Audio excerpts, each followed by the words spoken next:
Hi everybody, Laura here from My Favorite Things. Thank you so much for joining me today. I've got a couple of projects to share with you using some of the latest November release by My Favorite Things. I'm going to start with a panel of Bristol cardstock.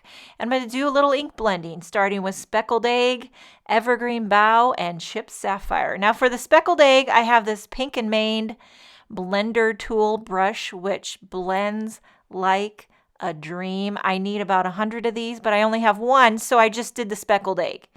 And then for the other two colors, I'm just using my regular old Ranger ink blending sponges, which are trusty, they're reliable, and so you can use whatever blending tool tickles your fancy. Now I will tell you this. I don't know what kind of magic material this Bristol cardstock is made of, but it is a dream to blend on, and I don't know why I don't use it more often, because when you're trying to get a seamless transition between the colors, Bristol's the way to go. So I have evergreen bough here right in the middle, and I'm going to try to get a transition from evergreen bough. It's bough, right?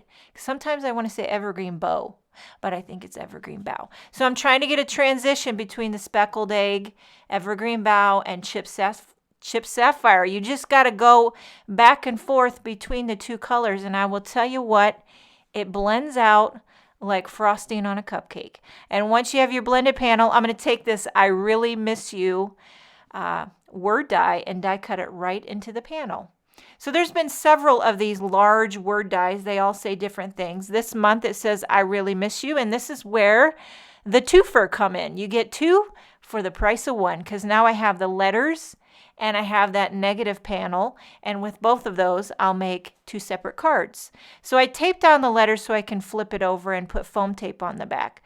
For the background of the first card, I'm going to use this new cable knit sweater stencil, which I just took outside and gave it a spray down with some pixie spray to adhere it to a very light gray panel of cardstock. And I'm blending with pumice stone, so it'll be a light gray on a light gray. And it's very subtle. Just a little something something for the background. I love this stencil cable knit sweater because it's sweater weather. Have you seen that sketch by Saturday Night Live called Is Sweater Weather? I mean, I watch it probably once a month, not going to lie. One of my favorite in all the land. And okay, so I put foam tape on the back of the letters. I'm trying to center it, and then you can carefully remove that blue tape, which is not too tacky, because before I adhered it to the letters, I just gave it a once over on my sweater, so it wouldn't be too tacky. And there you have that first panel. Now for the second card, I'm going to stamp and emboss this new background cling, which I had to Google this, how to pronounce it. I believe it's pronounced Baccarat. Baccarat Background. Now, I would say Baccarat, but I think it's Baccarat. And I'm going to emboss it on this negative panel in gold.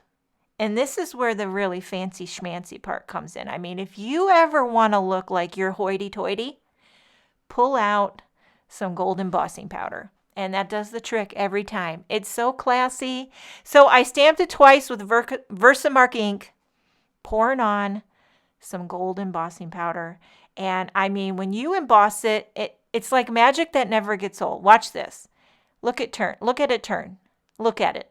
Just look at it. Okay? It's just awesome. All right? So I was thinking I would just pop this up on a white card base, but then last minute change of heart, I said, why not make a shaker? Because, And so I'm going to glue down a little sheet of acetate that I trimmed just to fit inside the already trimmed out foam tape. And I'm going to fill a shaker with some coordinating sequin colors, a little aqua, a little gold, and I pop this up.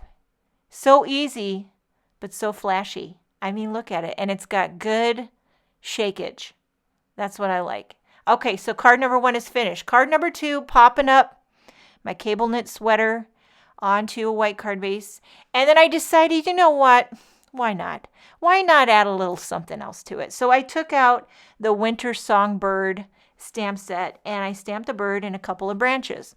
Now I used this Winter Songbird on my last video where I made a wreath full of all the birds, and it's just a gorgeous little birdie wreath. But today I'm just using one bird and 2 branches. And I stamped them with Memento Tuxedo black ink and coloring them in with Copics. And I don't get too extravagant with the Copic coloring. I keep it pretty simple. Just one base coat of a light color, and then I give it a little shadow with a darker color. And I don't even have the time blend it out. I don't mind it. So I do a light coating and then just a little dark shadow. That's all you need. And I mean, you know why I picked this bird, right? Because as soon as I saw the scarf, and I saw the scarf had stripes, and I knew that could be converted into a rainbow scarf, I was like, forget about it. Today was a fun day. We got to watch my oldest son, play hockey on TV. They're in a tournament, but no spectators are allowed at the games. But thankfully, it's televised, so we did get to watch him, and it's so funny. He got interviewed, and the whole interview was in German, and I don't know if he understood the questions, but he answered in German, and he looked darn good doing it too. Yep, he did. I'm so jealous of my kids. They're all picking up the language so fast. They're like wizards, and when I try to speak it, my face turns bright red and I break out into sweats every time. But one of these days I'm going to get it. I just know it. So I die cut the bird and branches, popped it in the center of the O, and there you have card number 2. I think we all have lots of people we can send cards to that say, I really miss you. I hope you enjoyed this video. Thank you so much for joining me. Have a wonderful day, and I will see you next time.